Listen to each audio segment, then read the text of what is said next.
Hey everyone, it's Lauren, and today we're going to discuss antagonists. Now, contrary to protagonists, the definition of an antagonist is quite simply somebody who opposes the protagonist.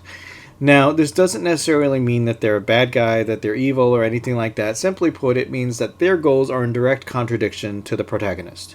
So, it can be that you are both, in effect, protagonists, but as long as your goals are in direct contradiction to the other protagonist's goals, then you are the antagonist.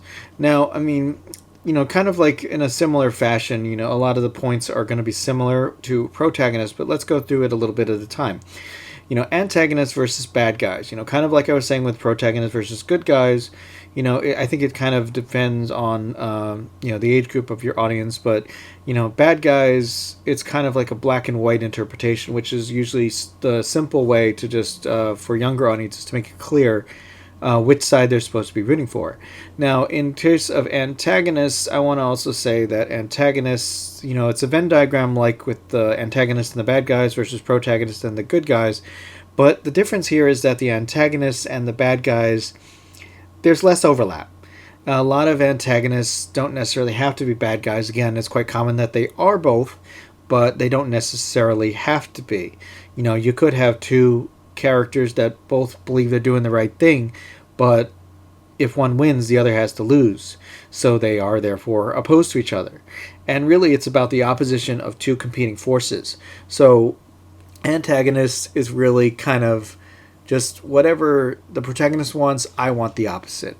And whether or not it's about a matter of good guys versus bad guys, I don't really think, that's, like I said, a little bit of a black and white interpretation of it. But, for younger audiences, usually that's how it breaks down, good guys versus bad guys. And the more complex you get to protagonist versus antagonist. And now antagonists and bad guys, they have a lot of overlap, like I said. But it's important that when you're thinking about developing stories that, antagonists, that you think in terms of antagonists rather than bad guys, because, some of the same reasons with the protagonists. But, like I said, there's a lot of similar points as to what makes a good antagonist. A personal stake. It's like the story has to matter to them. Whatever the antagonist wants, it has to be enough to drive them to do some pretty serious things. Now, this can be anywhere from light things to heavy things, but whatever it is, it has to be something that almost to the antagonist's point of view becomes a little bit of an obsession rather than just something that's important to them. Because, you do need a personal stake with the antagonist, but for them, it's like it has to be a little closer to an all or nothing kind of argument. Because if the antagonist loses, this is it. The protagonist may have other options, but the antagonist typically is driven to what they do because they don't. Or at least they don't perceive any other options.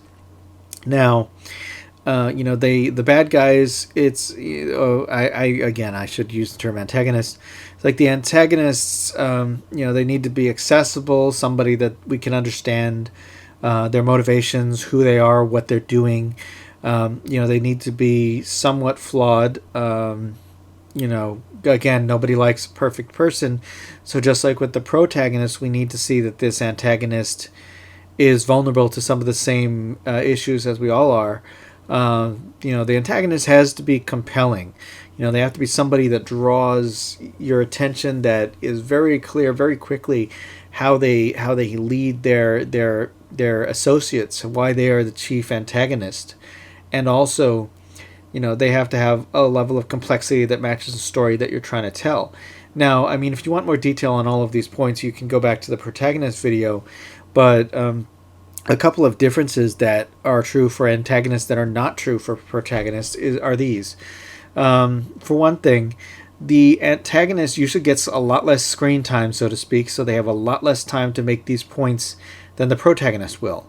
So this means that you have to be particularly focused on how they convey what they do, why they do it, and what kind of person that they are. They have to be clever enough to challenge the hero. Now, this doesn't necessarily mean that either one of them needs to be clear enough as to why they would win in a fight, but in particular there needs to be some push and pull, because the nature of a good story is that, the protagonist makes some progress, then he suffers a setback. So the protagonist makes some progress, he suffers a setback. Now the thing is that you don't want antagonists that don't offer the hero a challenge, because if the hero doesn't earn their victory, then it really just kind of makes you wonder why they didn't win in the first place, why they didn't steamroll over this antagonist. And the antagonist has to bring it, particularly because for them the stakes are higher. Usually for them it's kind of more of an all or nothing sort of thing, so they have to bring the intensity to match that. And this also means that for them they have to be able to block the hero's goals. And there's got to be the back and forth between them. Like I said, you got to see both sides strategizing so that that they're both kind of working at the same problem, and sort of see which one is going to ultimately turn out to be on top. Now, the reasoning for the antagonist plan should ideally be plausible from their point of view. Now, what I mean by this is that whatever your antagonist is planning to do, it has to make sense to them. It may not make sense to the protagonist, or it may not make sense to the audience, because of course obviously the protagonist is opposed to whatever the antagonist wants to do. But generally speaking, a good antagonist is not just doing this for any particular reason. They're not insane, not especially so anyway, and they are doing this because whatever it is matters to them, and matters to them almost above all else.